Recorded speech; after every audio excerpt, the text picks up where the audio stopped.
What is up, everybody? Welcome to the Logic Bomb podcast. We are on episode 39, and that's kind of incredible. Getting close to the big 4-0, and we have a special guest with us today. We have AceofPyrite. You might recognize Ace from his casting duties in the pro scene of Rainbow Six Siege. Usually, he's wearing a little bit more of a colorful shirt than that when he's casting, but hopefully you still recognize him. We're thrilled to have him here today. Ace, go ahead and introduce yourself a little bit and tell us how you're doing, man. Yeah, so as you've said, I'm AceofPyrite, usually slightly more colourful. I'm off duty today, so we've just got to keep it a little bit. We've got to simmer it down. As you said, I've come through and been very fortunate last year to cast all of the English-speaking LATAM broadcasts. That's where you will have seen me primarily. Teaming up alongside Jackie, we had a lot of fun on that broadcast. Prior to that, I've come all the way through from the national circuit, really, and below. Done the UK Nationals through to Challenger League, SI 2020, and then into LATAM last year. Well, thanks so much for joining us, man. Really looking forward to this conversation. On a personal level, Ace and I go way back. Like I'm thinking maybe like I had like 15 or 20,000 subs or something at the time whenever we were interacting in Discord, maybe even less than that. But Ace was one of my first mods in my Discord, and we've been interacting with each other for a very long time. We've got to meet at a couple SIs now, and speaking of SIs, we just learned that since the last podcast, the SI for 2021 has been postponed. That's probably the biggest piece of news within the scene right now, and just kind of wanted to get your guys' thoughts on that. Big keyword there is postponed, not canceled. There's been a little bit of confusion there, but yeah, I mean, your guys' thoughts on SI being postponed. Ace, do you want to go first? I can do. Yeah, I think, as you say, the big word there is postponed. You know, it is something that there is a huge driver to still make this happen. That is, really the priority at the moment, I think. And what I took from the messages that were coming out was, we haven't been able to achieve it this time, but it's now all about how can we achieve it and when can we put that show on. And so yeah, I think it's very much something to look forward to. Hopefully it's going to be something that we can have later in the year. I mean, the thing is, we have to be realistic about it as well. We've got to remember that this pandemic is still very much ongoing and things are changeable, and I don't doubt for a second that Ubisoft had every intention and did absolutely everything they could to make it happen this time around, and then one change in decision a week before and the plans, become very, very difficult. And so, yeah, things might change again in future, but there's a lot of things happening that feel really positive about the pandemic at the minute, and hopefully we're at least getting towards that downhill slope that's going to see us heading towards being able to do those sorts of things again. I mean, it's a bit of a downer because actually today is exactly a year since I last traveled. I just realized. Yep. And right around now, we would have had I think Empire versus BDS would have been playing just around now.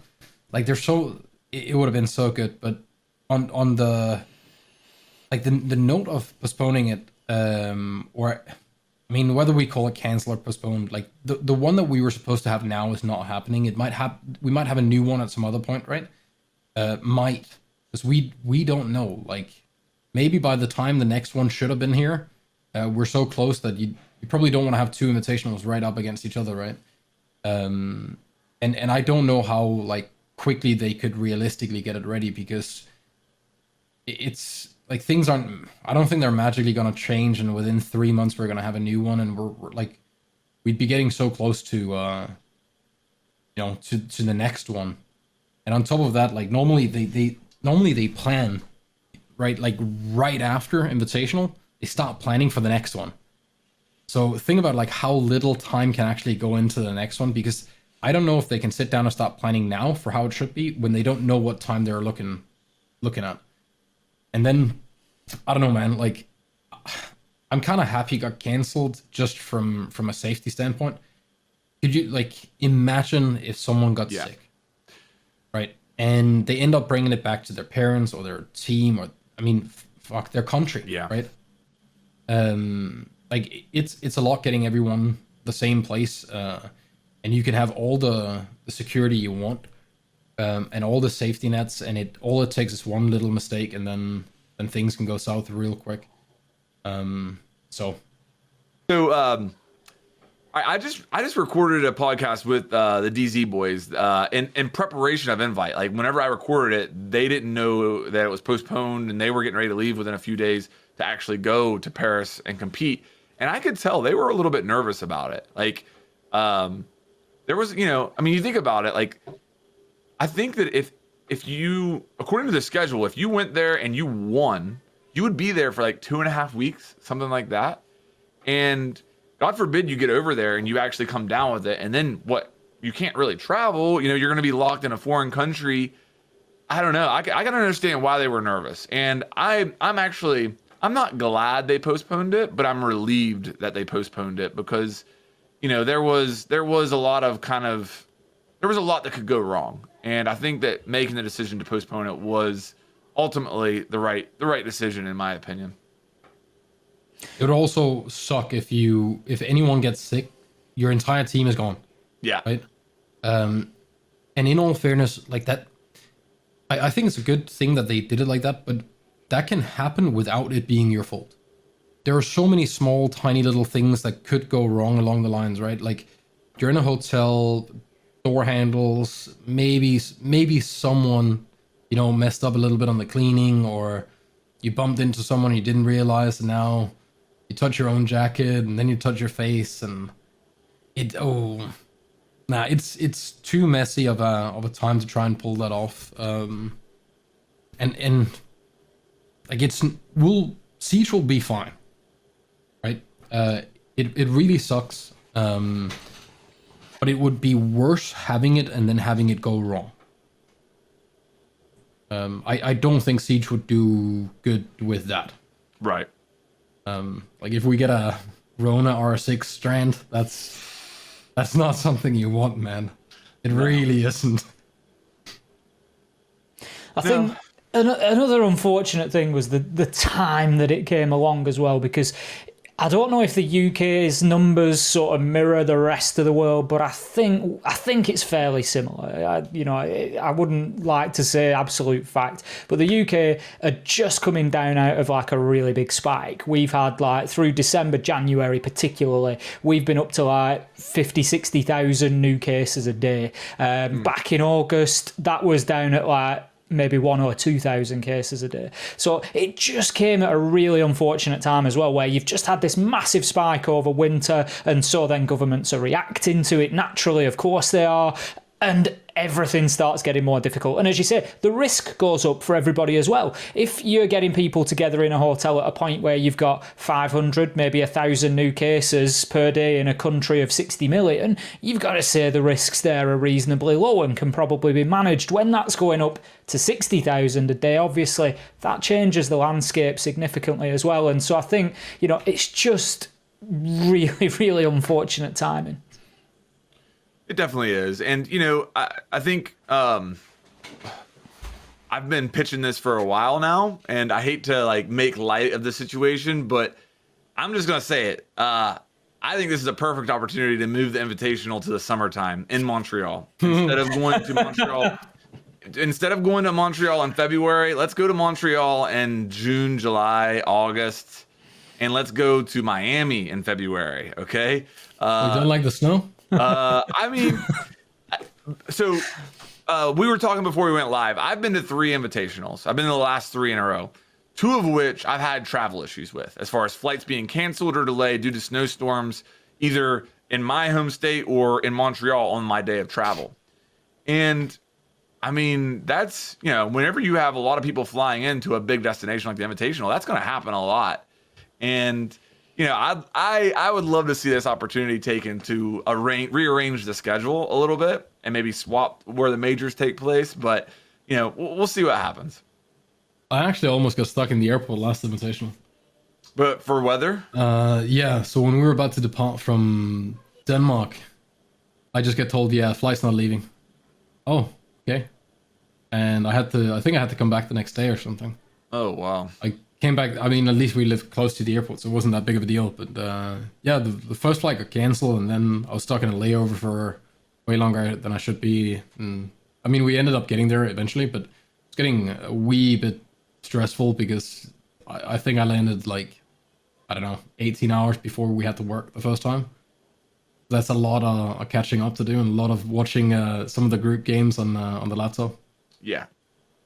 I think I've been really lucky with it. I went 2019 and 2020, and both times have like got there without a problem from the UK. But I think it was 2019. I remember there was a big delay because of a storm down like the east coast of the US. I think that's what you got caught up in, possibly. No, I think I travelled a little bit after you, possibly, Frank. But there was definitely disruption to a lot of flights, because the thing is, you're travelling out there and you know other people that are travelling out there, and you're meeting up, or maybe staying with people, and so then the calls and the texts start coming in, and it's like, oh, flights from the east aren't coming in, and so I think I've just been lucky really lucky, because the UK, if we get half an inch of snow, like the country shuts down. So yeah, to not get that sort of interruption in winter has probably been quite fortunate. But there's a little bit of me that quite likes the weather in Montreal. It's like it's just unusual for me, because again, we don't get much below sort of minus. It's been -1 today, and that was like unusually cold here. So it is just like completely different to me. So I quite enjoy it as well. I will say it's a lot nicer working the Invitational in a suit and everything, when they can like control the heat and warm up the place, than it is to when we were in Raleigh, for example, or some of the times we've been in Vegas. If it's warm there is nothing you can do to go and cool down. Like, you can stand in front of the aircon, and then like your entire nostril system gets dried out to like the Sahara Desert. But at least like Invite, you can go out and grab a bit of fresh air and cool down a little, because standing in front of the lights there can get pretty warm. And it's quick to cool down. Yeah, it's like a 2-second job.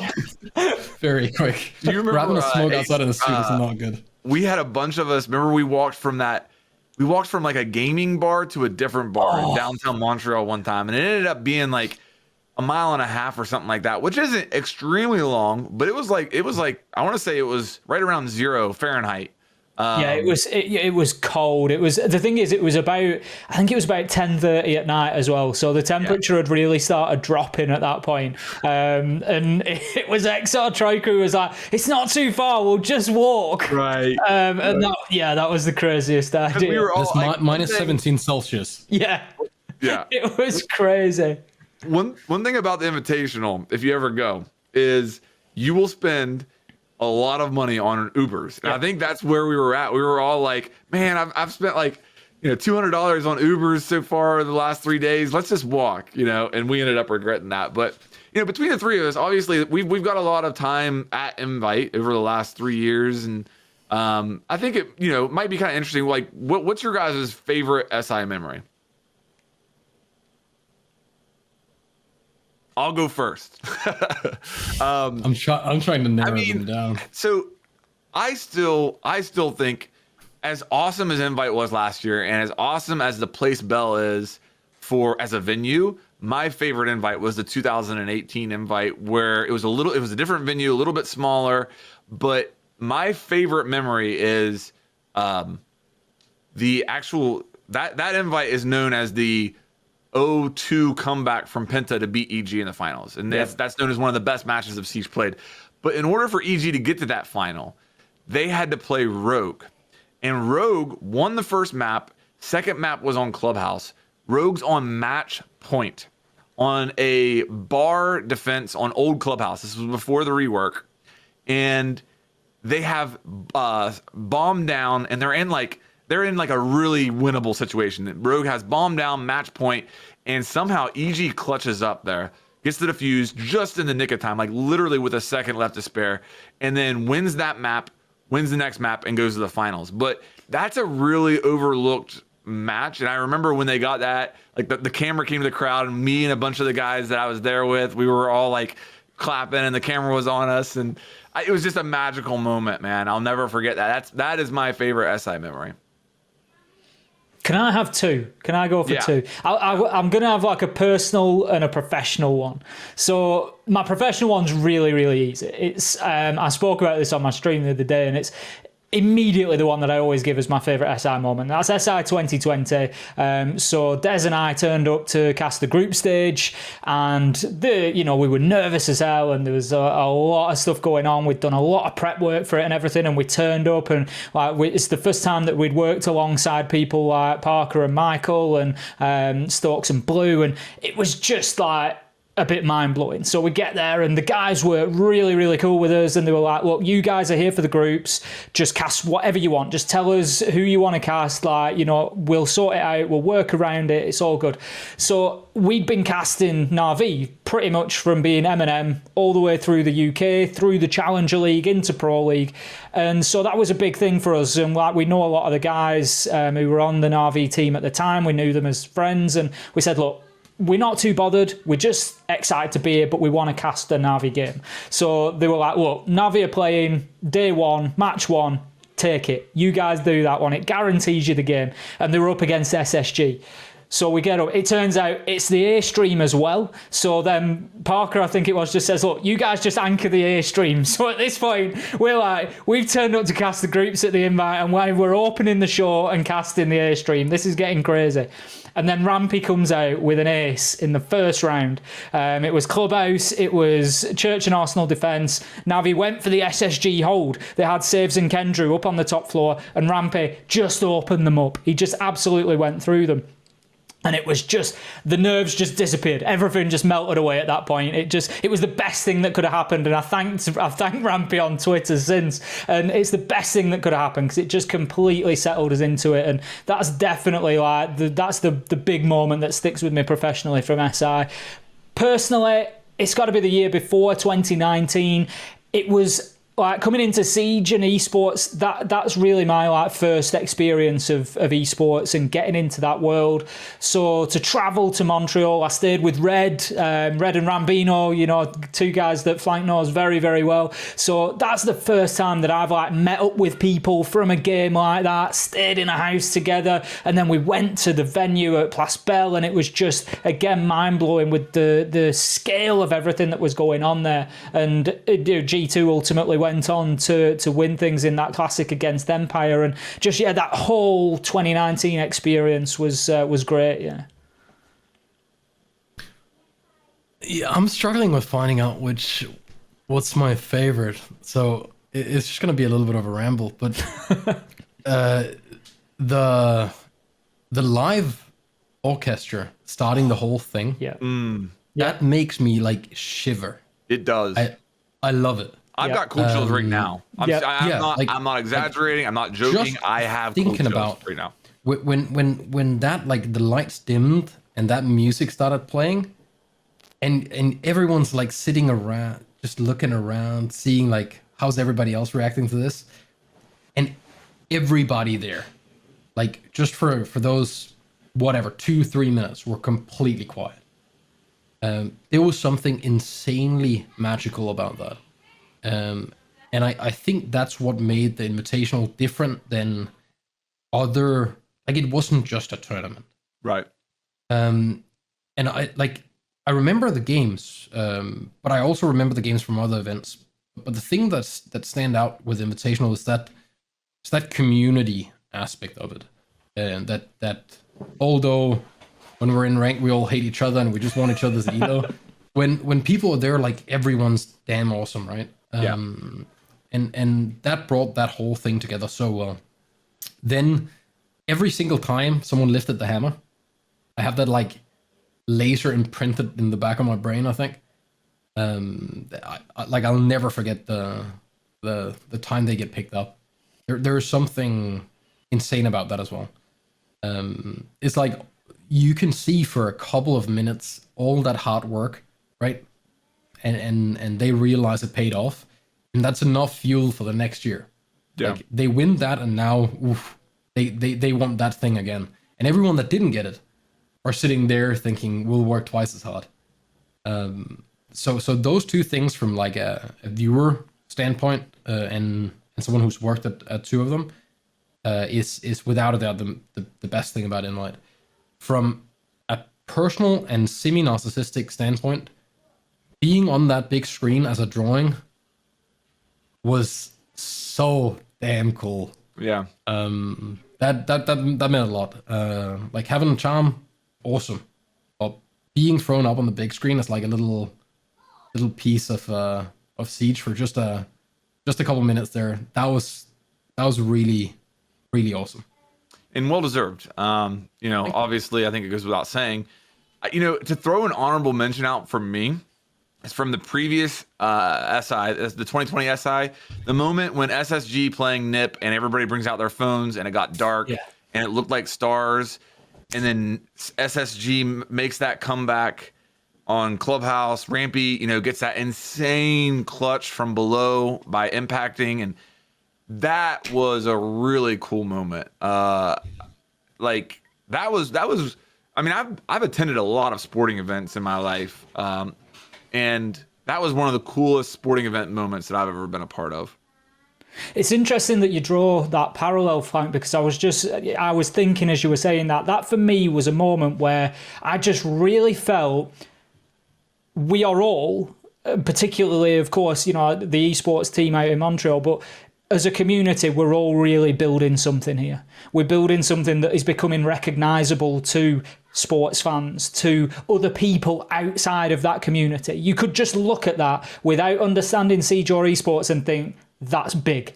And I think at that point, when it's sort of transcending our world, our Siege world, and becoming recognisable, the scale of it, that was what really hit me at the time. I thought this is something you'd see at a music concert or a sporting event or that sort of thing, and it just wouldn't look out of place at all. And it's for me a big symbol of what's being built.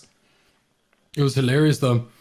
The makeup ladies were the same through most of I think they were the same every time actually, but they ended up going from. We were talking to them every time we're getting makeup before every time you go on stage, right? Like it's always a touch up. And they started out with they play video games for a living, right? Like kind of making a joke out of it. To they were watching the final from the seats. They cared. They had favorites all of a sudden. They went from going video games to actually having a favorite team. So it's apparently easy enough to get drawn into it when you start with almost no interest, just when you see like the reaction of the crowd and how much they care for it, how much the casters care and the players, right? But that was super fun to see over 2 years, the change from not taking it serious at all, right?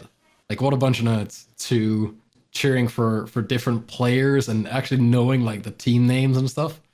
I found that that was kind of cool. Yeah, I mean, at the hotel when we were doing groups in 2020, the makeup girls were absolutely fantastic. They were great, but they had an iPad set up to watch the games. Like genuinely, they had an iPad set up and they'd be asking us about the games and who was playing. And like you say, they knew everybody was. And you'd come away and they'd be like, "Oh, that was a great game." And you're totally right. You're totally right. And they were the same ones that had no idea what it was before. Great. Talking about it almost, it kind of makes me sad, obviously, that it's postponed. We're not getting this year. But to anybody obviously watching this, if you have the opportunity to save up and, make it to the next one, do it. Even if you're watching this and you're like, I don't really care about the esports side of Siege, it's more than that. As Veronica explained earlier, it is a celebration of Siege. It is the community coming together. It is being in the same room with 1,000 different people who all are passionate about the same thing that you are, and being able to talk to them about it. Honestly, I cannot stress how much I think that every true Siege fan should try to make it happen, and hopefully we can build some more memories in the future. And for everyone that joined Siege after or hasn't checked any invite stuff, go watch some highlights from 2020, from 2019. Watch some Invitational highlight, not just from the games, but from Invitational, and then get that little feeling, because now we got kind of robbed by this whole pandemic thing, right? And it's not happening. Go relive that just for 10 minutes. There was some damn good memories there, and there's some really good video of it out there. For sure. Now, one thing you wanted to talk about, Zeronik, before we went live here is, a different part of the Invitational, which is the Invitational also serves as like the next year reveal. So, well, a lot of people are asking, like, now when they're not getting the games, like, what about reveal? I think it's pretty safe to say that it's going to be like any other time, except it's not going to be at an event. Like, of course, they're going to put out something. I don't know if we're going to get test service the same way as we normally do, but like I assume almost nothing changed on that end because that isn't really affected by travel. Like to my understanding, Montreal's like fully locked down, but we've managed to have some devs on the podcast as guests, and I assume they can do the same kind of thing if they need to do some sort of reveal. Of course we're going to get like a rundown of what's to come and all of that. There's no way they save that because we're already in that year by the time that they would start talking about it, then it wouldn't make any sense. It has to come as one, right? Yeah. When it happens, I have no idea, but I think people can be calm and realize that it's definitely coming. There's going to be a reveal. And I'm really excited for that because there's a couple things like normally at this point, correct me if I'm wrong, the season pass is on sale by this point, normally, which we haven't heard anything about that. And normally with the season pass, you get a little bit of a glimpse into the roadmap. That's like your first sneak peek at what's kind of coming next year. You don't know what's coming, but usually a lot of like the fine print and the wording of it can give you kind of hints as far as everything. So at this point, we don't have any information on the season pass, and usually we would have purchased the season pass by now. If you want to. So I'm really curious as far as what the year 6 roadmap looks like.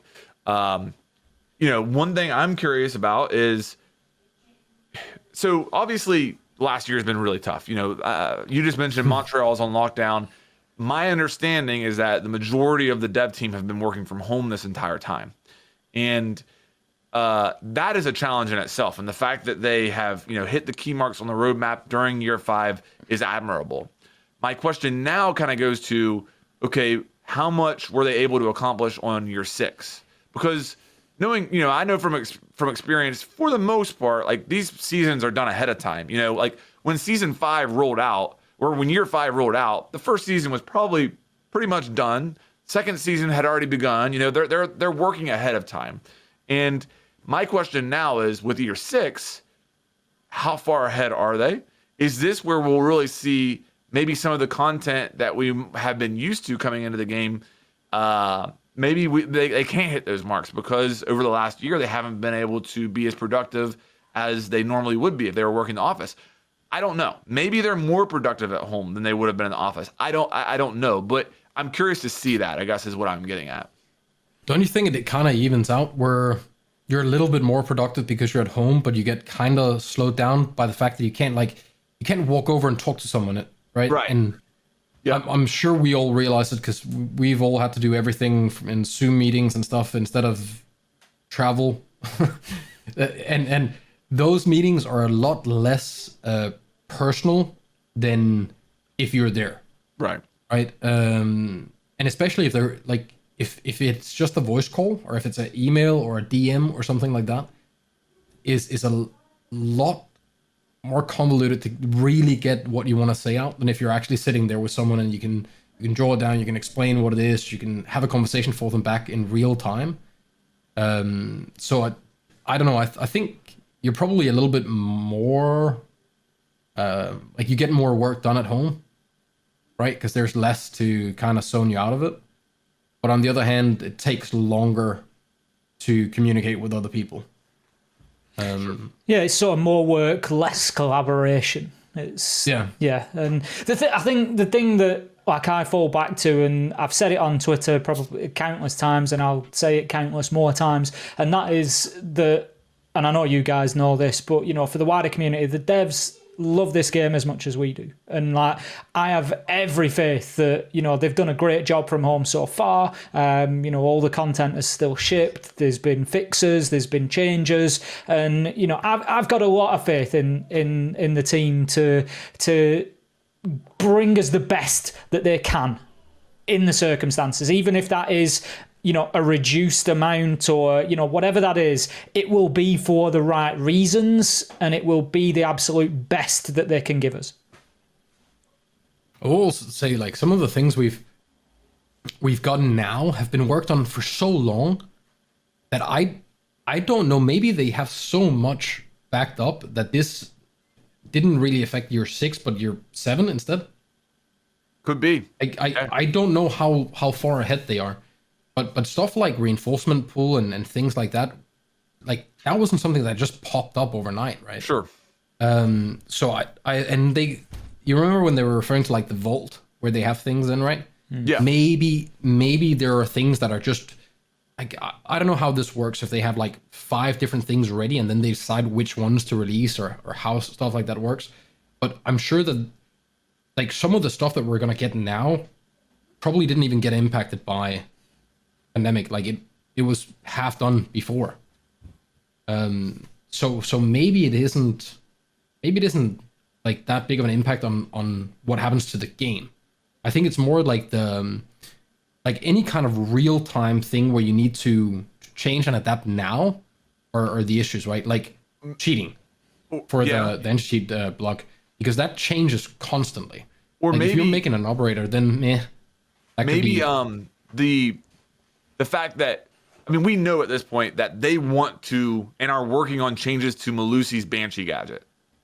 Yeah. Maybe that's an instance where, that's going in and actually changing something, which is much more difficult than giving her a different weapon or removing angle grip from her weapon.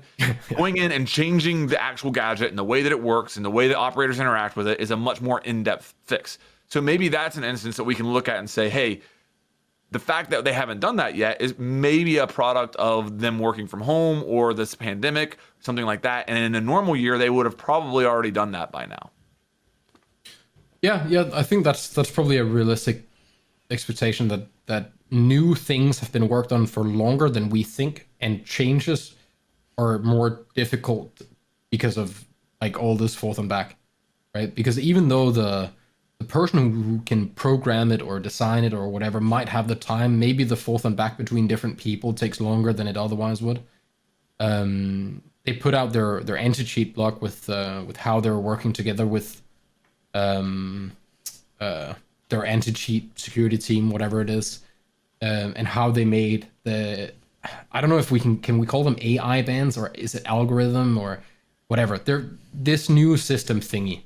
Yeah. That helps ban has now been made automatic from what I could read. And it's working at least on something, because it keeps popping up in the top right corner when we're playing. So someone's getting banned, right? And then they linked VAC bans and Battle Eye bans, so I think to my understanding, the cheaters can't refund their games anymore. Yeah. Right. Or something like that. So hopefully that kind of stuff is going to have a big impact. But I think that's the kind of stuff that takes way longer during this, right? Because it's not something you could have planned a long time ago. It's like you're actively working on it all the time, right? Yeah. And that's where we're going to see like the delays and stuff. And then you have more people at home right now that can play, and there's going to be more of those people as well. My guess is maybe like a streamer mode may have been a victim of this past year. Maybe that would have been out. Maybe the replay system would probably be further along than it currently is if it wasn't for the working conditions of the last year. We're speculating here, but I think that's fair to kind of look at those things and say maybe that is one thing you can look at as kind of a victim of this past year. Go ahead, Ace. Did you want to? Yeah, I mean, I think that's it. It's looking around. You've got your core gameplay thing. Your core gameplay mechanics like maps, like operators. They're the things that surely have to be prioritized and kept on track. Not just least of all because there's a battle pass a season pass commitment there, whereby people have paid for the season pass, which includes the access to the operators and things like that. And so, there's probably an expectation that needs to be met. So that's going to obviously be, from a business perspective, I'm sure a priority, I would imagine. And then, like you say, the new features that are effectively nice to haves, very nice to haves in some case. We're all looking forward to the match replay, I know. Things like that will be in its own way revolutionary. Like you say, is maybe just taking a little bit more time to get right and get out the door, because the last thing they want to do is push that out, ahead of time, and it's not right. Yeah. Dude, I almost forgot that was coming. But the replay? Yeah. Yeah, that's gonna be sick. Yeah, I'm I can't wait. Replay system, really. I can't wait. Like, that's gonna change. There's so much content you can make off of that too. Like, hey, look at me lose this game and let's check out why I lost it, I don't know. I'm so excited. The possibilities are endless for that. But you mentioned something, Zarnak, that I think is actually a really big deal, and that was the anti-cheat blog. I want to talk about that a little bit more if we can, because there was a lot of stuff in there. And I think that I agree with you. The biggest thing I took away was when they talked about the AI or algorithmic bans. And what I'm taking from that, the way that I read that, is that basically they've had AI going into the game in the past and looking at outliers. So if you have a level 26 player who's got a 7 KD and a 100% headshot ratio, that's not normal. And my impression is that they're able to now recognize that and maybe issue bans. Now, they did say in the blog, I believe, that up until this point, they were still doing everything manually. So I guess the way it worked was that the AI would flag it, and then they would manually review it, and then they would issue a ban because of it. Now my understanding is that they're confident enough in it to where they're letting it kind of go. And I do feel like you are seeing more bans than normal right now. So without a doubt, it's all the time. Like every single map we play, there's like a of people getting yeeted. I don't know what metrics, and hopefully they're never gonna really tell us, because it just opens up for ways for people to abuse it and get past it, right? Sure. But there's the famous well, I don't know if it's famous, but there's the game developer conference where they talk about VACnet, where they're explaining like how they built their trust system, and then people can think what they want about VAC and the trust system, but they're pretty confident with VAC that if you get a ban, you did something you shouldn't. So while it doesn't catch everything, and there are plenty of things that it doesn't catch, if it flags you, you did something wrong. And it probably has to be the same kind of way with this, because if you have something that just runs there and isn't necessarily detecting, you're running Jeff's aimbot 2.0, but just sees that something is wrong, then it has to be sure. So like I assume with manual bans, they've had to sit there and really do number crunching and check everything, and I don't know, compare it to what a legit player looks like or something. But if you make it automatic, that's gonna, like, even if that just takes 10% of the players that were an issue before, that, that's still a deterrent. Yeah. It's a sort of like upper limit to maybe we aren't gonna see spin botters play for a week now without getting yeeted, because like that was one of the few things that could really bother me, was if you meet a hacker on a Monday and you see him again the next Monday, and they are like fully blatant, because that feels like, I get the whole idea of like, if you ban him, it doesn't matter, like there's no point in banning him unless you can detect it, because he'll just be on a new account. But there is something about it, like if it feels like they're kind of waving it in your face, right? Like they broke the system or they can get around it. That gets to people. And I think this will kind of help alleviate that a little bit. Like there's probably less they can't do it as obvious for as long, probably, right? And honestly, at the end of the day, as long as we can live in the little world of thinking that we aren't playing against cheaters, then I don't really bother if there is one. Right. It's about the quality of the game, right? Like as long as I don't know, then it's not bad. It's as long as you assume there is, then it's bad. Yeah. It's almost worse playing against it and thinking there is one and then there isn't, than if you have one on the other team but you're sure there isn't. It's a weird thing. And then when it's been as bad as it has been the last couple of, well, it's been a while. Let's be fair. It's been pretty bad. When it's been that bad, then honestly, any kind of improvement is extremely noticeable.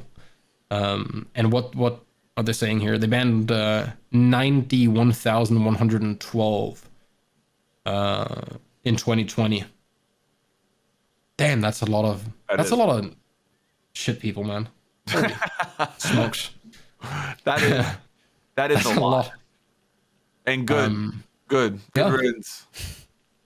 I'm not gonna shed a tear at all. You know, the big thing for me, I just want to see him keep chugging away, keep working on it, keep refining the system, keep getting better at it, keep working on it. That is what I want to see, because again, until we actually see some type of game publisher come up with some magic bullet that ends cheating, the only thing you can do is exactly what they're doing and what I said there. Keep working on it, keep refining your system to try to improve and detect the things faster and make it harder on them. And that seems to be what they're doing right now. And you know, hopefully they're making some progress. At the end of the day, like what you mentioned there with the paranoia, at the end of the day, the biggest thing for me is that you have to have competitive integrity in the game, or else I'm just going to lose interest. That's what it comes down to for me.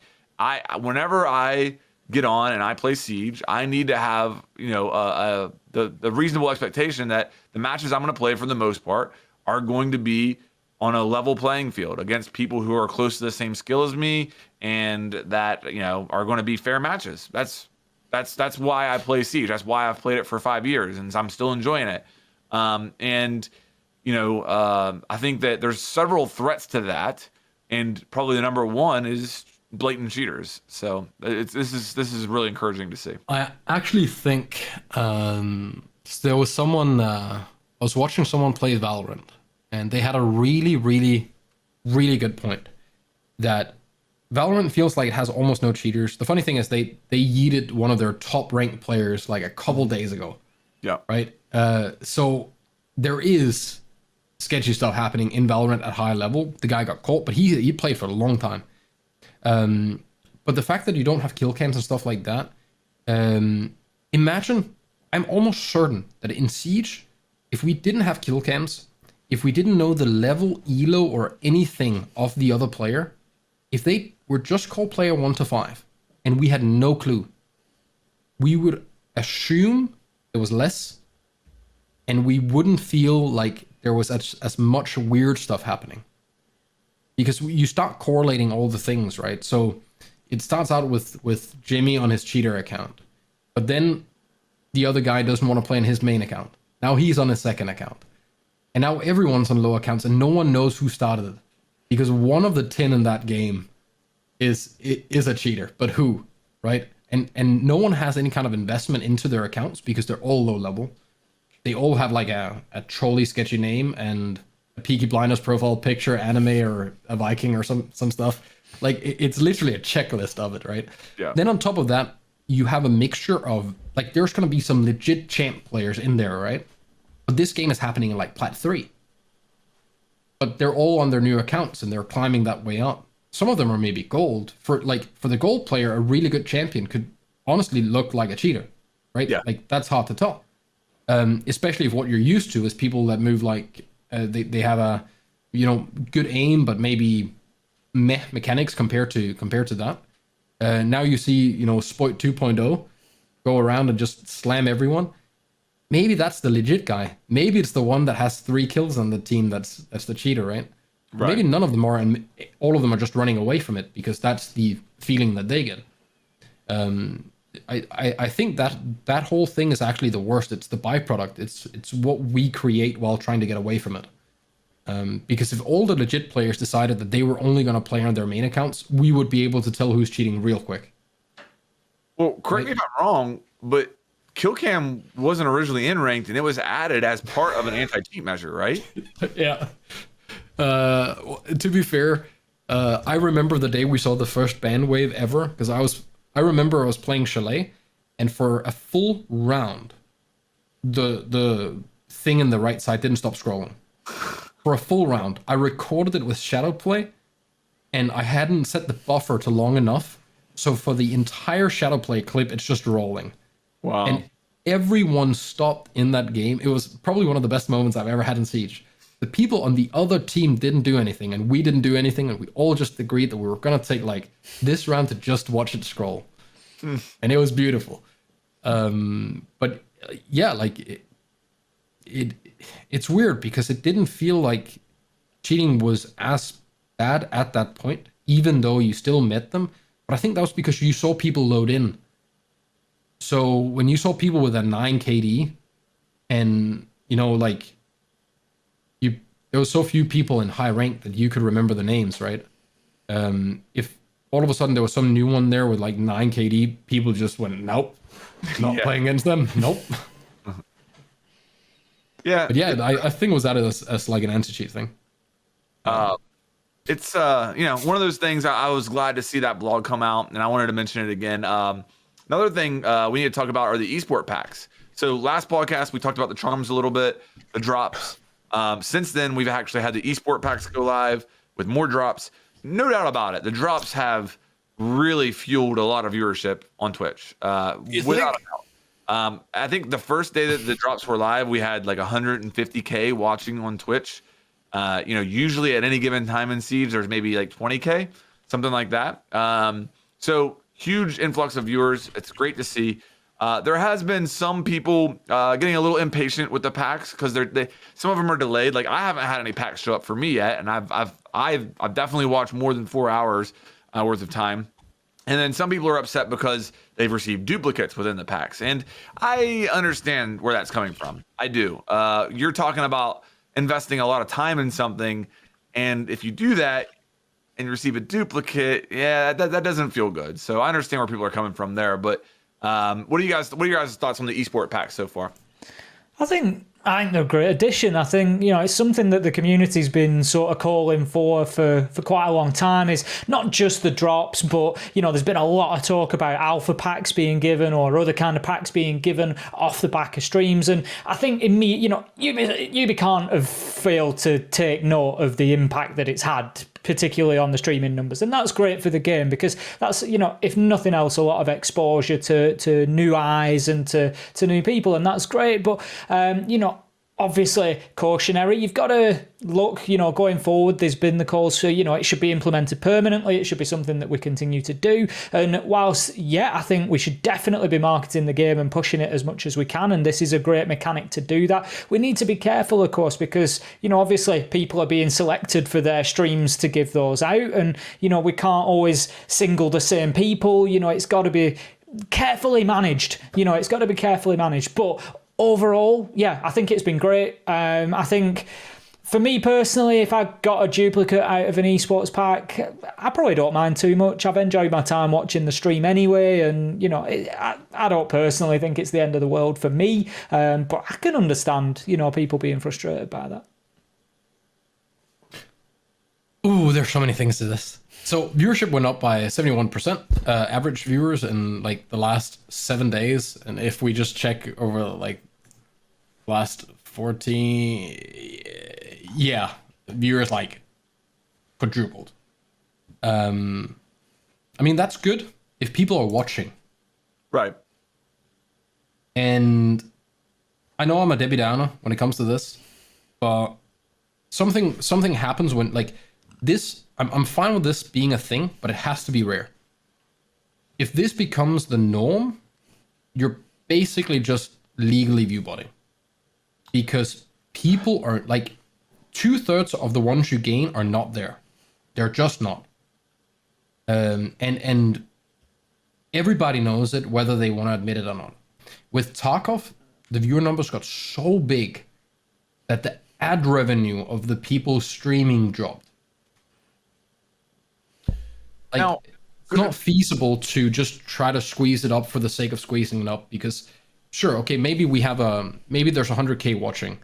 If that's a 20,000 actual viewer increase, that's still awesome. But the Correct me if problem I'm is wrong. that, yeah, Part of the Tarkov drops were actually in-game stat altering items, correct? yes, but it that doesn't change anything in that regard. Well, but here's what I'm saying is like the imagine imagine if the drops in Siege were a new operator. Oh yeah, okay. So the well, it's hard to compare because whatever you would get in your Tarkov, you would lose the second you die anyway, right? Right. It wouldn't like make you better. It could give you a bit more money or something. I think you could compare it with if it was R6 credit. Right? Okay. So you could actually go in and buy an operator or something. Gotcha. Now Siege is a little different because most people will have all the operators, and even if they don't, they'll get them, right? Yeah. And what are you gonna give to the person that has all the operators? Right. Like, you can only give them challenge and skins at that point, right? I think if we had something like you collected renown by something, but it had to like force engagement or something. Maybe there should be some sort of like diminishing return. So I know that like people were freaking out that it was 8 hours for a pack. I think it would be better and say it's 2 hours, but you can only get one pack every 12 hours. Now I don't know how the API works and how that stuff Yeah. is, but I think having people just because one of the big questions that was in every single stream is how long are you streaming for? Yeah. Let's be fair. The only reason that people ask that is, can I leave my PC on here and go do something I actually want to do?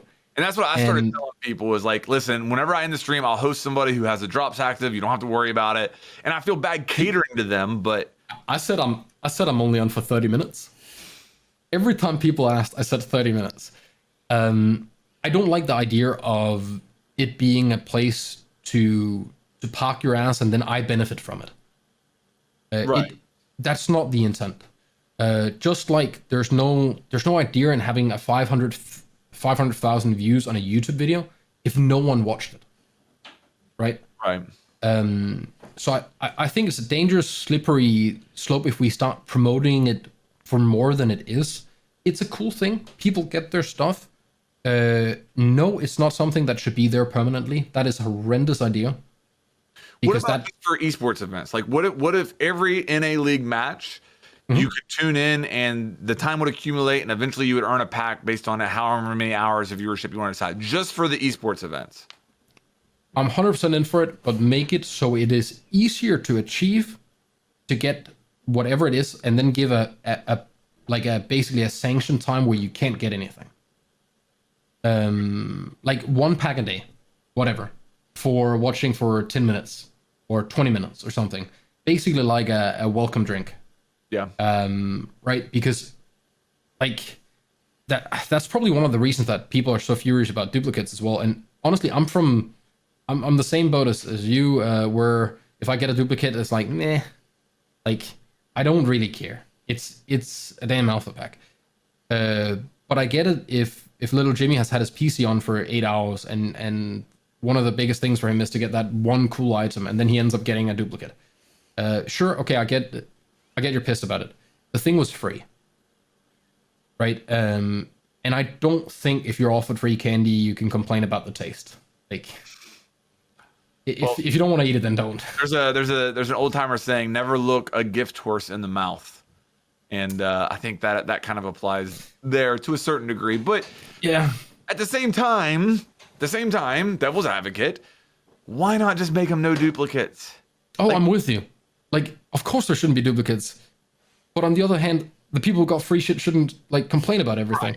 Yes, Like, there's so many hills to die on. Let's get the cheaters out. Let's fix the bugs. Let's do like all of that shit. I'm with you, man. Like, that's important. You're complaining that you got the same shitty charm twice? Like, bro. Like, the world's on fire and you're worried about getting Gridlock's uniform twice. Yeah. I can't take it serious. And when people were freaking out about, oh, now they've watched for 8 hours and they didn't get the pack. I mean, it's Twitch's API is probably messy when it comes to that, because that was the same with Tarkov. Now I haven't seen it with with drop. Actually, that's a lie. I've seen it with Valorant, and beta keys. Because Yeah. I remember streaming Valorant when I think you got access to it as well, right? Yeah. So we were both streaming Valorant when it was like super early and no one could access it, and you could get the beta drops through watching the streams. I had people that were getting the drops like instantly. And then I had people that got the beta key like a day or two after they stopped watching the stream. Yep. Right? I don't know. API stuff can be weird, I guess, and it can be delayed. But this, I don't like this thing with you have a chance of getting free stuff and now you start demanding it. You're like, oh, I want more and I want it this way and this way. And you've offered me one little thing, but I want a little bit more. I don't know. There's something off-putting and greedy about it. Rubs me the wrong way. Overall, though, I'm happy with it. I think it's been great, and I think that it's nice to see, 100,000 viewers watching the, Siege on Twitch. I like it, and I hope that it's something that they can continue, not permanent in the way that it is right now, but again, maybe look at doing this for more esports events and trying to drive interest that way. I think would be a good thing. And overall, I'm pretty happy with it. Hey, if 10% stay, that's a damn victory, because we've had days where there's been like 8,000 people watching Siege. If we get 10K more, like if we can just get it to 18,000 people watching Siege, right? If 10% of the ones that are farming drops right now actually end up finding a place where they enjoy watching a stream, that's a damn big win. That's good enough. We don't need 100K all the time. For a small game compared to the other ones. Yeah. Do you guys are you guys okay with moving on to a little bit of meta discussion? There was some interesting Twitter discussions this week that I wanted to throw at you guys and get your thoughts on. Bikini was talking about Nook the other day, and I thought there was some interesting discussion about that. Let me throw this at you guys. I did a poll on this. I asked the question: would you be okay with them removing friendly fire damage, all types of friendly fire damage, from prep phase? Off the top of my head, I don't really see a massive issue with that. I think there's two real sides to the coin. I look at it and I think, what overarching purpose does it really serve? But then at the same time, I think towards particularly towards, I think, the top end of the skill levels of the game, I think, well, if you're not going to take that care and you're going to take that 30 chip damage off one of your guys, that could be the difference between winning and losing that round. That could be an operator that then loses a head-to-head gunfight. And so, again, it's, is that just lowering the skill ceiling a little bit to take that possibility away? So you take all that's going to happen then is people are going to load in. They're just going to launch impact grenades at every wall they want a rotation in. They're not going to care who's in the way. They're just going to start unloading with the shotgun. There's just going to be no concern whatsoever, and it does remove that element of care within that phase, and that the setup is a game in itself almost. It's that whole dance, that whole process. For sure. I'd be fine with it in casual. I think there's a good argument to remove friendly fire to combat toxicity. But I think that's just going to move it into the round, which doesn't help. Here's what I think. You're right. You're like, if I'm on a team and somebody wants to TK me, if they can't do it during the prep phase, they're just going to follow me around until the prep phase is over. Yep. Yeah. But here's what I think the indirect benefit from this would be. There are a lot of accidental team kills or team damage during the prep phase. So if that's no longer a possibility, then now you look at somebody who is team killing and you have to say the odds of that being accidental are much lower now because there's no friendly fire during the prep phase. Therefore, your punishments to those players who are racking up the team kills can be much more severe, and you can punish them quicker, in my opinion. If you start eliminating how many of these TKs can be accidental, then maybe you can punish them more strictly. Also, another benefit of this is how many times in casual, especially, do you have instances where you make a rotate, you do some chip damage to somebody, they stop, they turn, they look at you, they shoot you, and you're dead. And it's because you did the chip damage. And granted, that's toxicity, and that's people acting irrational to a mistake. But can you design something that would lessen the possibility of that happening as often? Will, I think if you do this in ranked, I already have great ways of being extra annoying and toxic. I'm gonna keep running in front of you because then you can't do your impacts. You'll just hit me instead. And then you'll do damage to yourself. Okay, we remove damage from you, fair, but you can't do the rotate. Because I'm just gonna be in the way. Yeah, that is a concern. And on top of that, I think I kind of like the fact that people have to learn to be careful.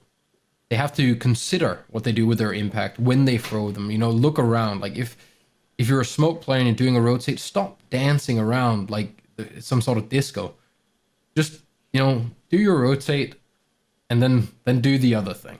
Don't back all the way up in the hallway so no one can cross. Like stay close enough that people can run behind you and stop moving around all the time. If you are unfortunately forced to do a rotate with a C4, let people know. Right? just let them know, man. Fuck. No, I like for casual. I honestly think it might be a good idea. Just because it probably feels as shitty for the guy who accidentally shot someone. Yeah. For the guy who has to sit there and wait for the next round, and casual not being the fastest game mode already, I can see how that makes you really just want to load into a new game, which is not that's something that Siege should work very, very hard on trying to make not a thing. The idea that, I'm not happy with how it is right now, so I'll just leave and do another one. I don't like that is a thing. Here's my solution.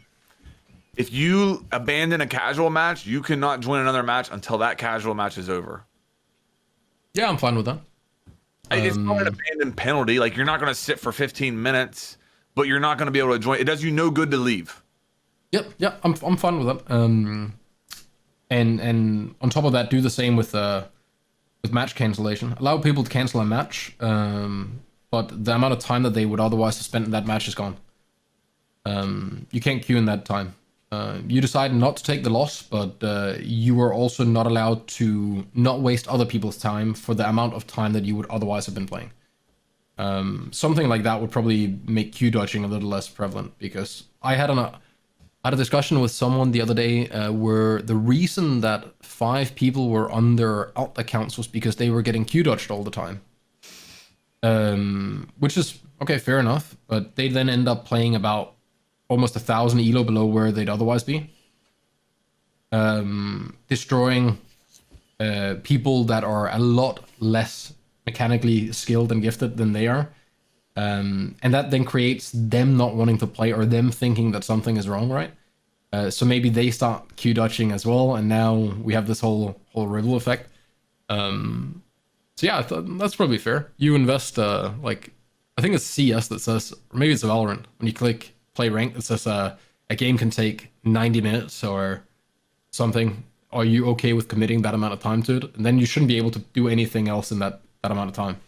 Yeah, I'd guess possibly Valorant, because I think League has similar, so it sounds like a Riot thing maybe, because League, if you dodge queues, it'll come up and say you're wasting other people's time, you've got to slide this bar to say that you're going to commit to not doing that, and there's is there actually almost a signature system where you have to you go in, it's in League. I can't remember at what point it does it. I can't remember if it's the first time you log in on a new account, or if it's that you've left partway through a game or something, and the next time you log in, it basically says, this has an impact on other players, it's wasting people's time, and it's literally like a slider bar. It's literally slide this bar from left to right to show that you've read and acknowledged this, and you've got to go through that. It definitely sounds like a Riot thing.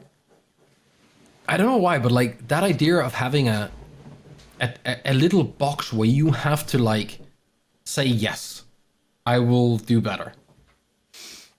I just think that it's a beautiful idea because whoever might actually learn from it and improve will definitely do it while doing that. And whoever just, nonchalantly clicks, yeah, whatever, and then goes on, like, and then you can be a little hard on them afterwards. At least then you gave fair warning, right? It's another one of them. Even if you only catch 10%, even if 10% of the players that see that message think, yeah, fair enough, actually, that has impacted other people. Yeah, I need to stop queue dodging. Even if you do that for 10% of the people that then turn around, it's still 10% less doing it. And the thing is, something like that that's actually out of game, it could come down to, a combination of what you're saying there, Getfly, that you just end up with this message on your screen for 10 minutes. And you've got no choice but to read it for 10 minutes whilst that casual game ends before you can say yes. So it can't just be that it comes on your screen, so you just hit yes, whatever. Yep, that gets rid of the box. No, you can't press yes now until that casual game is done. So that message is on your screen. You're going to catch more and more.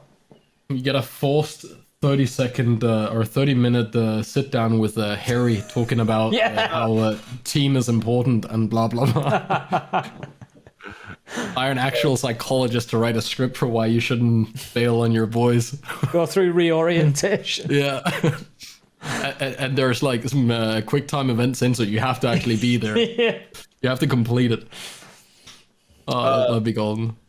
Next thing that I saw that I thought was an interesting discussion was a lot of talk about Nook and how her gadget works, what her gadget should counter, and a lot of people actually behind maybe making it to where Nook's, when her gadget is active, countering like an Elamine, maybe a Capcan trap, proximity alarms. I think proximity alarms is a 100% no-brainer. There's no way that when Nook's gadget is active, a proximity alarm should not go off on her. As far as primary gadgets, though, I don't know. That's where it gets a little bit tricky for me. What do you guys think? Do you think that Nook? Do you think when her gadget's active, do you think that Nook should be able to counter secondary and primary gadgets in the game? How many of the people that are voting for this also have problems with Ashmains running into sight?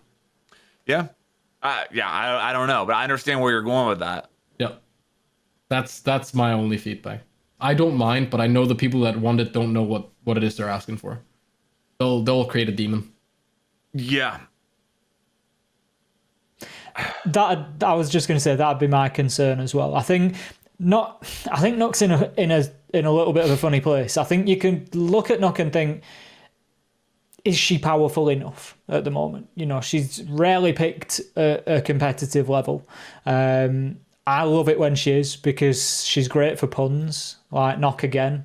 And so I love it. It's great as a caster. No, it's brilliant. Honestly, me and Jackie have had some real mileage out of knock picks, but she's rarely picked, is the reality. And at a top tier level like that. So is there an argument there to say that, maybe a little buff might be a good idea? I think possibly.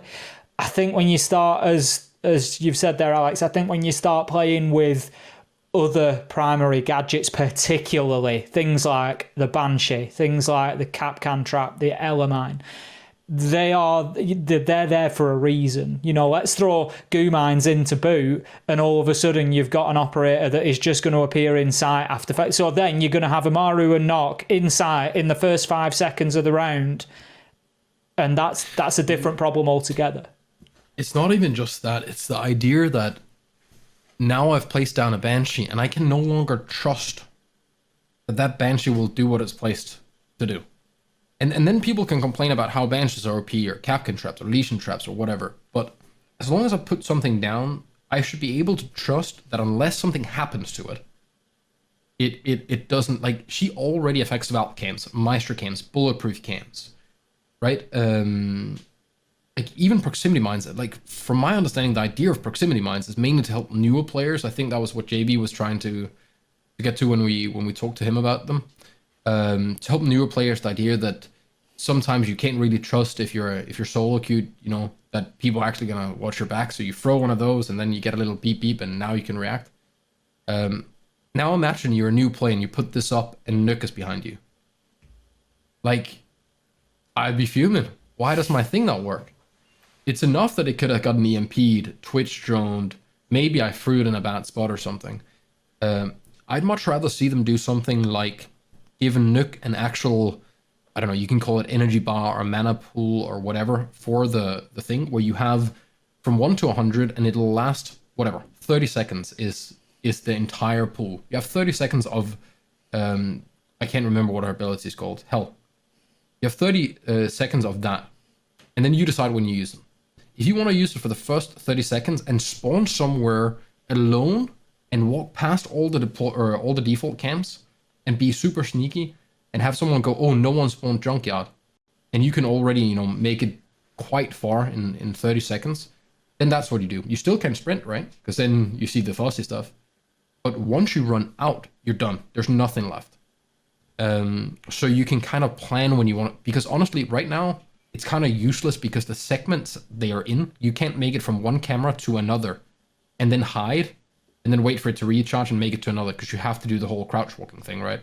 Right. So, like, you can barely cross the bridge on Canal, for example.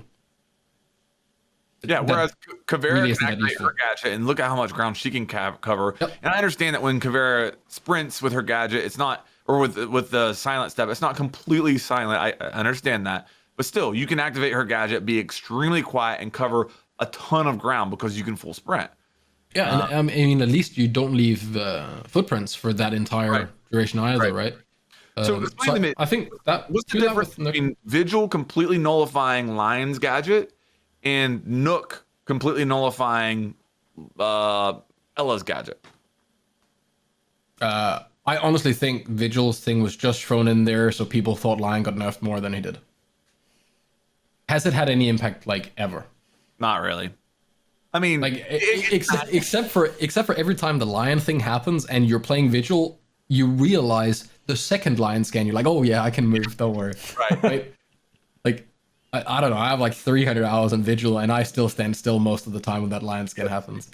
The thing as well with that is the Lion scan now is so short that, again, it comes down to that, what ground can you cover? So whilst Vigil sprints whilst the Lion scan is active, whilst the E1D is going off, how much ground are you really covering there? How much benefit are you really gaining? It's more about that moment of surprise that you can attack an attacker who then thinks, oh, they didn't show up. If somebody is so deep set into their mind that, right, unless there's an icon on screen, there isn't going to be an operator moving in front of me. But I just think it's such a short space of time for that Lion scan now that it's just not a huge thing. Whereas walking through an Ella mine without triggering it and without having any of the effects is much more significant, I think.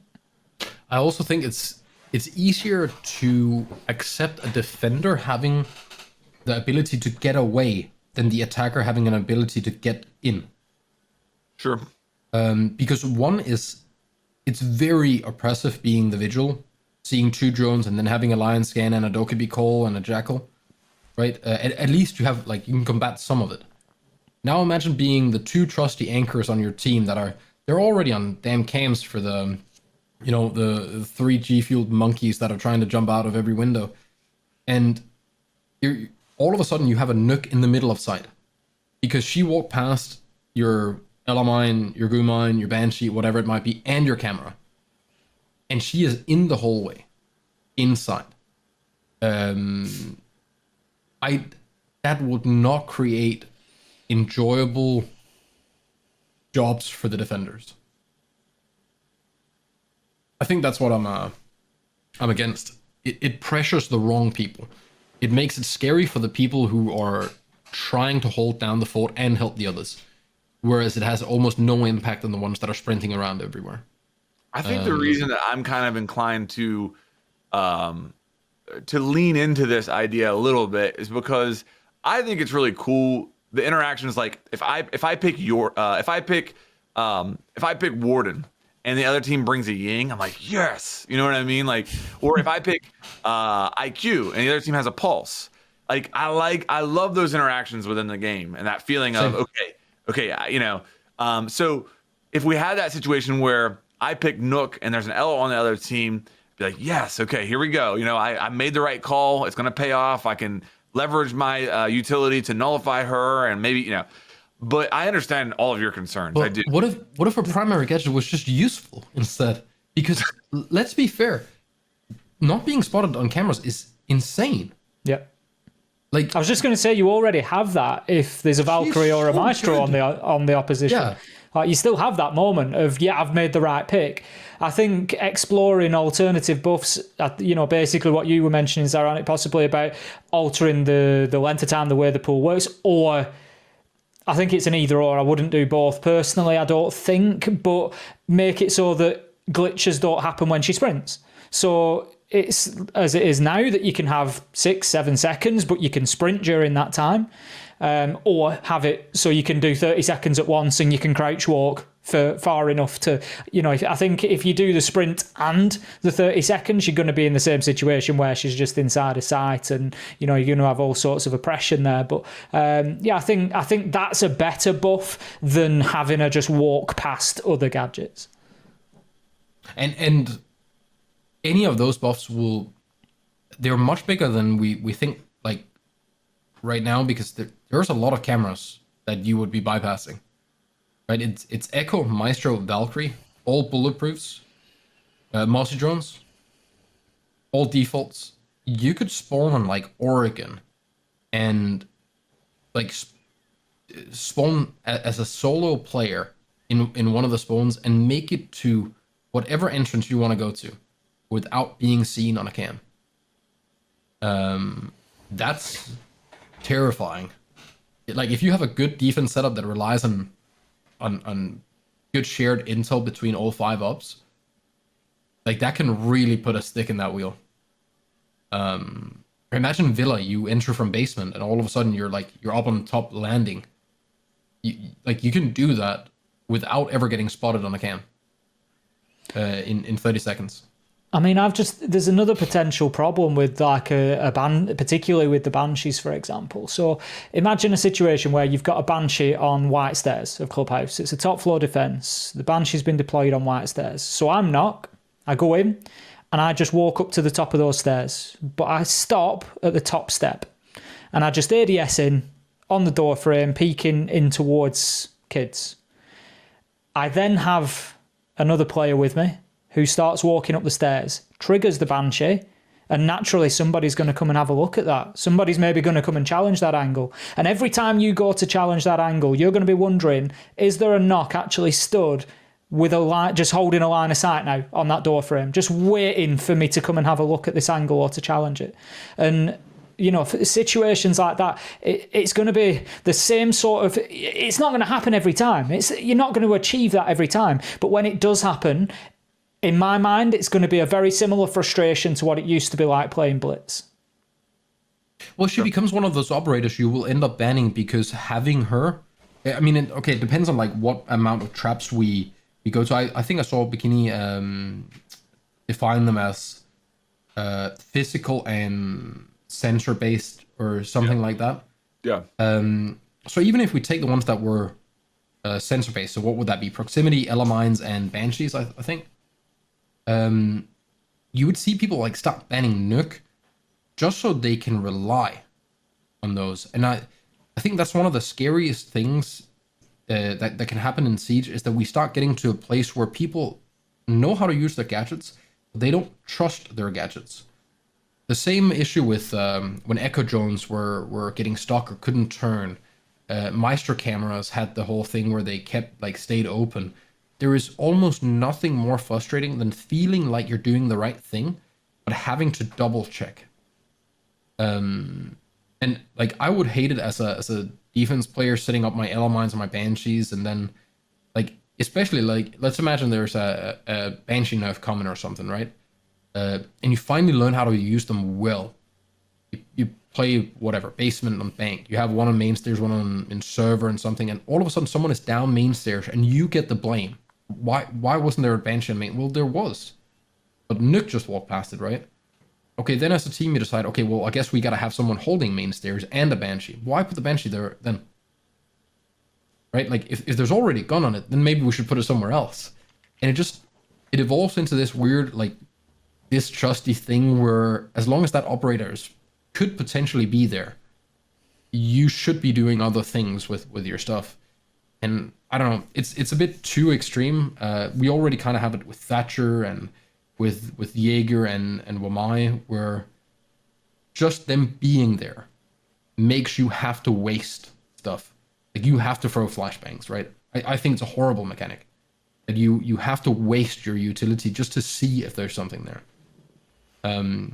Ideally, at least in my eyes, all utility should have a use. Nothing should ever be used just to test, except for maybe Sophia's concussion grenade. It makes sense to shoot that down a hallway to see if there's anyone at the end of the hallway and like, you know, close to peak or something. That's a smart use of it.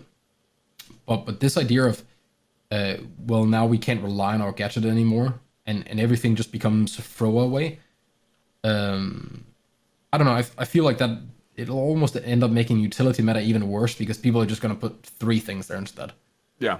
There's going to be a lesion mine next to the Melusi just in case there's a nuke. Right. Nah, not a fan. Well, the next one I wanted to run by you guys.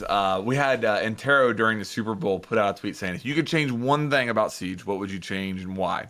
And I went for the home run. I mean, I swung for the fences here, okay? I said, I'm paraphrasing here, but I said something along the lines of I would change every primary gadget would become inactive if the operator died. Reason for that is because right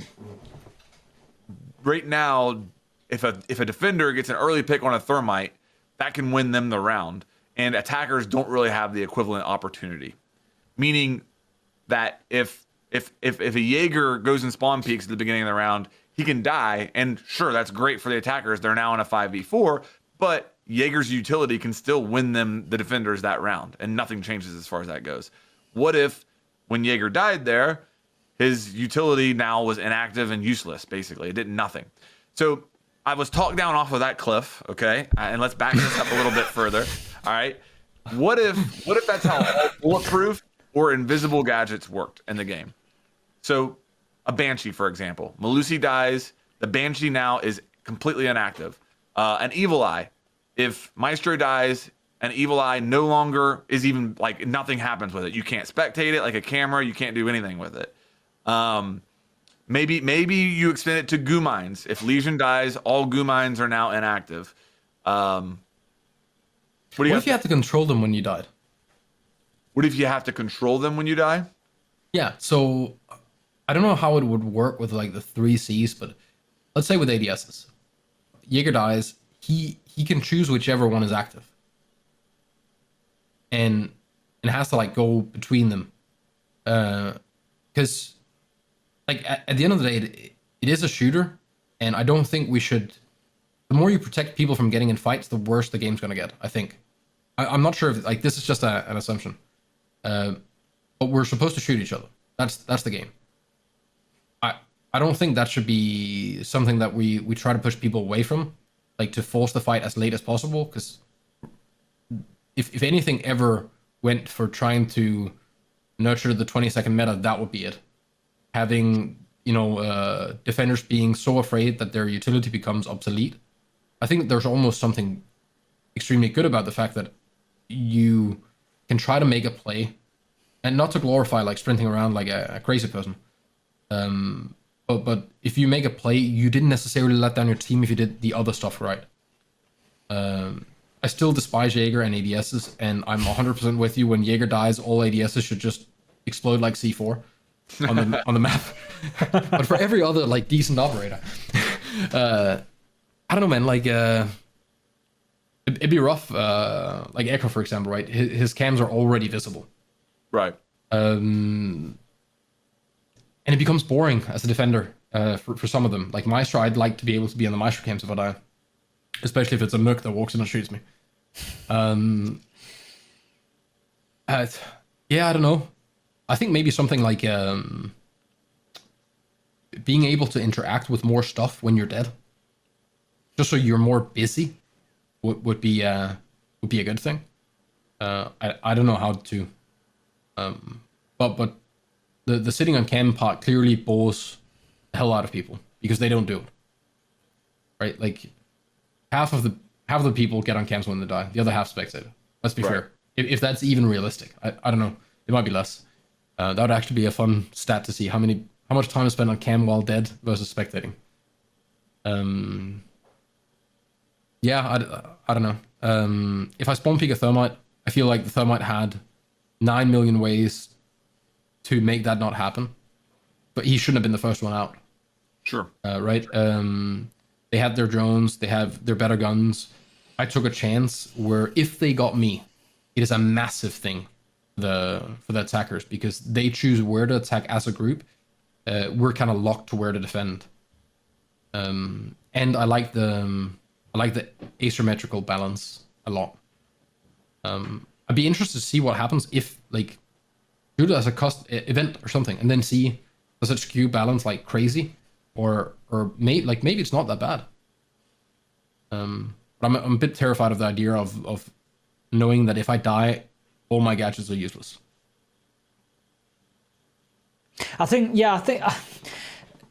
I can see the reasoning, but I think you suffer that initial problem of 2 or 3 quick deaths, or how costly then is a team kill, and what opportunity is there for toxicity around it. You know, now I don't just team kill the Jaeger, but the team now has no ADSs either.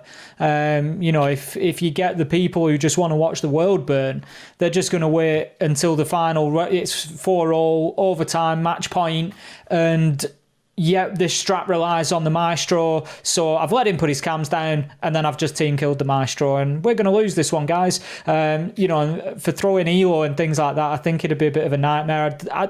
I'm happier with like a halfway of, particularly operators like Maestro, Valkyrie, Echo, when they die, make them the only ones that can interact with their gadget. So everybody can't still be jumping on the Echo cams. You know, everybody can't still be jumping on the Valk cams. Only the Valkyrie can access them at that point. There's an argument, potentially, for making it like that the whole time.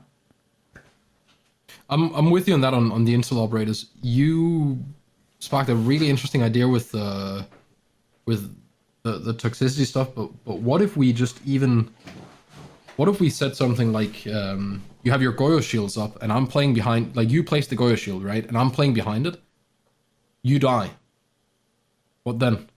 That shield explodes. It's 2 kills. Even if it just falls down. What if I'm like looking at someone and that shield just goes boom? I think the only thing, the safest way to do that would be to just make the fire deactivate. So you still have a deployable shield there, and 3 of them at that, or 2 of them at that, which is still a lot, but it can no longer have the explosive properties. Yeah, but you like see how quick this all of a sudden goes. Yep. You know, okay, let's say we're playing Villa, and I have a frost trap in the closet window and the bathroom window, and Frost is roaming. I'm playing in closet. I'm holding another thing. Frost dies. I see the kill feed. Frost dead. Oh shit! Now there's one in bathroom window and one in closet window, because those frost traps instantly deactivated, right? Right. Or I'm Bennett tricking. And I know there's 2 ADSs. Jaeger dies, I'm instantly dead. I'm like, what? I think it would cause insane confusion, not so much on the player that died, but on everyone else. It becomes too difficult to keep track of what's missing. And honestly, already, like, losing a gun, and maybe potentially a C4 or impact nades, really hurts. I think you'd probably miss it a lot of the time as well. I think, you know, I completely agree with what you're saying there, Alex. As an operator, you're so often subconsciously reliant on the setup that I know bandit tricking. I usually play bandit quite often. I'll be tricking at a wall. I'm probably not going to notice if Jaeger dies. That's the reality. And then I'm going to get hit by a nade, and every time I'm going to be like, oh, right, yeah, Jaeger was already dead. That's why the ADS hasn't got it. And yeah, I think, that'd be a nightmare for someone like me. Your mute has mute gemmas down on garage wall, and all of a sudden dies, and now the whole site's breached. You're like, what the? Yeah, I'd just be like, because I just saw for the time, I'd see the player die, but it probably, I'm just subconsciously reliant on my setup, and I'm not going to extend to, right, Alex is dead. That means Jaeger's gone. The ADS, and I need to do all this. And even if you do, in the time that I'm processing that and reacting to it, I've probably just got shot from catwalk. You know, it's... But it's an interesting thing to think about, because just a few things that we've come up with that are like positives and negatives for this right now, we've probably missed like twice as much as we've mentioned. Yeah. With how I don't envy people trying to figure this out. I don't think we can really, I don't think anybody can really say what it would actually look like. No. I really don't. I'll be straight up. Although I love thinking about the idea, would I actually do it? No. If I was making Rainbow Six Siege 2, I'll say this. If I was making Rainbow Six Siege 2, I would definitely be looking at not giving defenders as many set it and forget it gadgets. That is 100%. That would be near the top of my list on things that I would change from Rainbow Six Siege 1 to Rainbow Six Siege 2. Because the fact of the matter is, defenders have set it and forget it gadgets and attackers don't. Unless you count a Claymore. Or a Nomad air jab. That's like one of the few. But yeah. And that you know, there are obviously benefits that attackers have, but I really feel like especially since I've played other hero shooters where they do have mechanics where if the hero dies, any utility that hero has isn't activated. And but you haven't played one where you had to fortify an area. Right. There's absolutely differences. But that's the changer. I'm saying that it's not like in playing those from it's just the way that it is, and you play around it and you realize it and you just accept it, and it's just the way that it is. To do it mid-game would be very, very, very, it would be culture shock, without a doubt. But I do think, going back to what I said originally, I think that's in a way, if they're going to bring more bulletproof gadgets into the game, and I understand why the thought of a bulletproof gadget makes so much sense to them from a design perspective, but that could be an interesting way to balance out bulletproof gadgets in that, okay, you have a bulletproof gadget, which are amongst the strongest gadgets in the game. However, you need to play conservatively or that bulletproof gadget is now void. Well, we have talked about like 9 million ways that they could, if we go all the way back to the one we had with Troy and Parker. Right. We talked about mini Sophia launcher for everyone, DMRs becoming useful for once. Yeah. Like maybe they can break it. Someone put up I thought it was a genius idea. The mirror window being like a digital one. I saw it on Twitter. I saw can't that. remember who put it up. I saw that. I'm sad I can't. I just thought of something. So imagine with imagine a mirror dies and the mirror just drops all of a sudden. No, please no. I mean, when we look at bulletproof gadgets, I find I'm really interested to see how Aruni develops going forward with the Surya gates, because that's been dealt with completely differently to other bulletproof gadgets, with that potential to deactivate it, where it's deactivated for a fixed length of time and then needs active interaction from the defenders to reactivate it. It's not automatic. It will sit out for the rest of the round if it's not shot. And I know initially there was a lot of concern about the fact that it was completely indestructible. I don't play a massively high elo. I'm generally playing into plat, but it doesn't seem to have been too oppressive so far. I know that's quite often different when it gets in the hands of the pros, particularly. I'm always conscious of that, but it feels like maybe a little bit at least closer. It's another step to like, actually, this bulletproof or indestructible method actually kind of works. That's the funny thing, because there are situations where the Runegate would be the most oppressive gadget in the game, where like you can come up with a situation where you cannot win.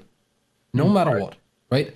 I think best example would be like a diffuser drops Moto on Clubhouse, and you have 30 HP left, and no gadgets, and there's a gate on both sides. You can't pick up the diffuser.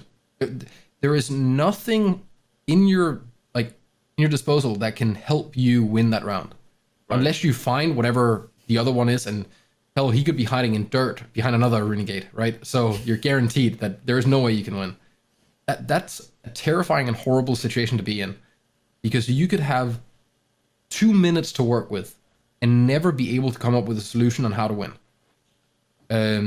And I think that shouldn't ever be, like, it shouldn't be possible to ever get into a situation where you are in complete deadlock and can't do anything. No matter your skill, your wits, or anything. So that's my only issue with Runegate. I don't think it has happened, but it will at some point. And to see people die on the hill of Withstand, but to never mention that this could actually be a thing that cannot be countered. No amount of skill in the world would have been able to save you from this if things line up the right way. Probably rare as hell, and maybe it's only going to happen 2 times ever. But if it happens in a big final, that would be, first off, hilarious for everyone but the person that was left that didn't save that one drone. What's the difference between that and old Monty with the diffuser down in a corner? You decided if you were going to fight before they plant. Okay. Then you can argue that you decided to throw your flashbangs and all of that as well, but maybe you had to do it to get there. Because this is the attackers, they already are forced to be the ones moving. At least the defenders, they didn't have to throw their C4 or their smoke before they saw the Monty. Right. And arguably, if you're in a 1v1 and you let Monty plant, you deserve to lose. Then you can say if you're in a 2v1, well, then you got to fight while the plant is going down. But you had an option to win at some point. Here, you could be in a 1v1 and for the entirety of the round, like let's just say someone rushes there and everyone else dies. You could have infinite time and not be able to solve the problem. Right. That's what kind of scares me. Because even like a nomad on a doorway, you will always be able to like finesse your way out and shoot the nomad charge, right? With the air Or jab. at the very least, Tank it. Yeah. set the nomad off and then hopefully you can get up and move forward. Unless you get yeeted through a barricade and out through a door and fall to your death. Right. But yeah. Imagine the same with tension. Claymores, right? Imagine the tension of that scenario. So you've got somebody stuck in Moto, 2 Aruni gates. They've got 1 drone left, but they've got to drive it there from top floor, and they've got to get past defenders. God. Watching the drone get driven down there, trying not to get it shot out. The tension. Shit out of Soul or something. Yeah. Like I would imagine that happening on stage, right? Yeah. Like a big event. And you just have that clown from Saw come up say, I want to play a game. Nah. A situation like that should not be able to happen. No, and you're absolutely right there. As I say, I'm not specifically speaking out in support of the surrogate. I think it's working quite well. I agree with those situations. I completely agree. That's definitely not an ideal situation. My point more focused around the bulletproof and indestructibility element of it, where in that sense it seems to work quite well. It seems to be going all right. I love the gadget. I think if you could hold F or something and it took 10 seconds to something as like a fail safe. Yeah. There needs to be like a backup when I ran out of stuff to throw. Yeah. Just reminds me of one of those like overly hardcore games where you need X amount of points to do something and you can deprive yourself of points without even knowing that you needed them. Sure. I guess you could have the same with Meister games and bulletproofs, but hopefully they make some sort of, some sort of fix to that, because you're 100% right. You should never be in a situation where you're staring down a hallway and you can't remove it. Yeah. That should always be an option. Maybe like a little, what you were kind of suggesting there is like a little keypad that appears on the doorway or window that it's on, and you as the attacker could go over there and like enter a code for like 10 seconds. Completely vulnerable. Honestly, anything. You'd have to enter a code for like 10 seconds, and then if you complete the code, it opens up or whatever. That could be Well, it makes it more similar to castle barricades then as well. Yeah. Yep. Yeah, that's a good point. What else? Have you guys gotten seen anything interesting as far as meta discussion or nerfs and buffs or anything that has interested you over the last couple weeks? I have an old idea that I want more and more and more the longer we go. A 1/3 bottom reinforcement that reinforces. You can use it on a soft wall or on a hard wall.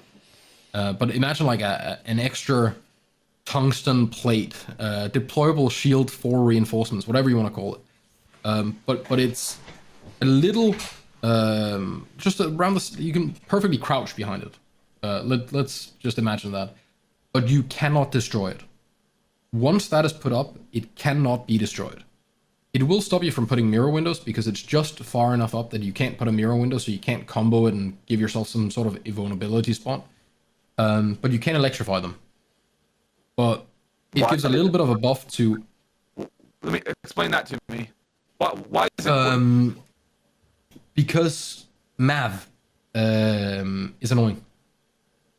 The idea that you can just Mav trick top and bottom, and then for the rest of the game, like you can Mav a hole and shoot a battery and done. Okay. Like Bennett is arguably just worse than Kaid in every possible way, and even mute. So if you start being able to do that, it also buffs other operators and other interactions where you have to vault that. So you could still put a thermite charge on the wall.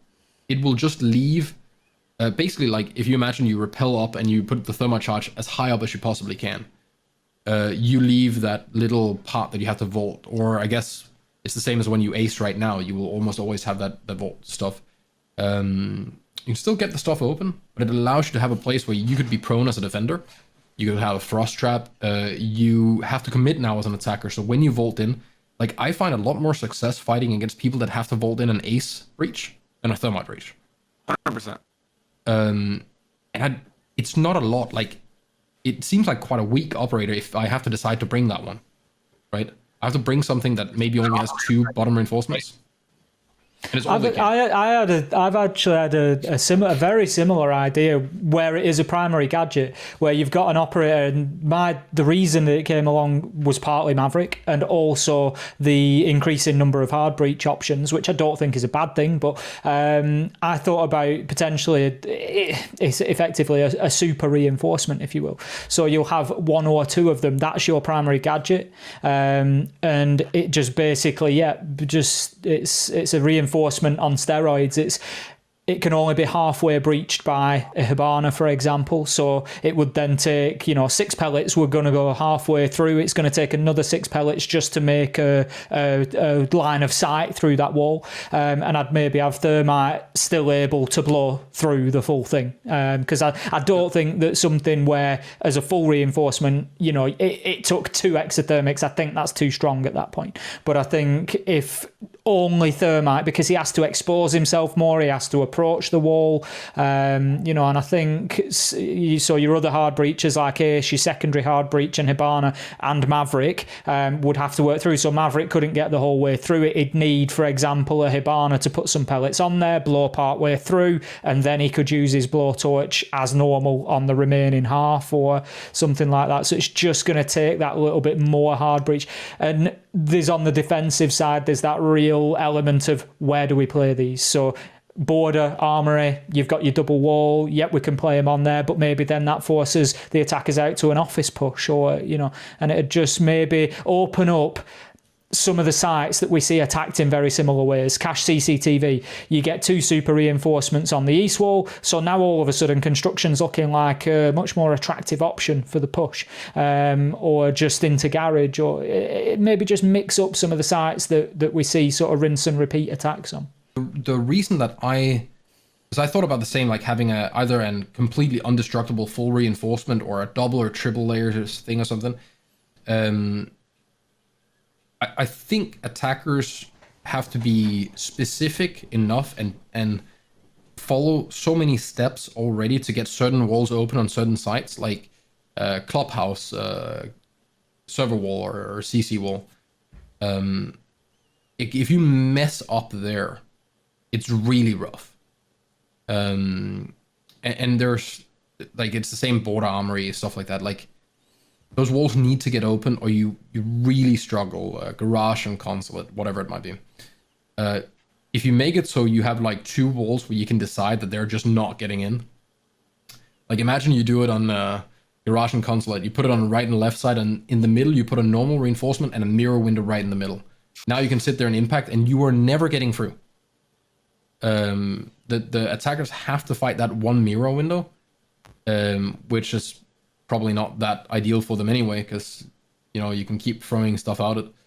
But if you made it the lower third, then at least the attackers will still be able to make their line of sight.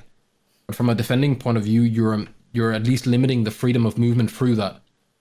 So on Clubhouse, that would mean that anyone that actually wants to run into CC has to vault. And they have to commit.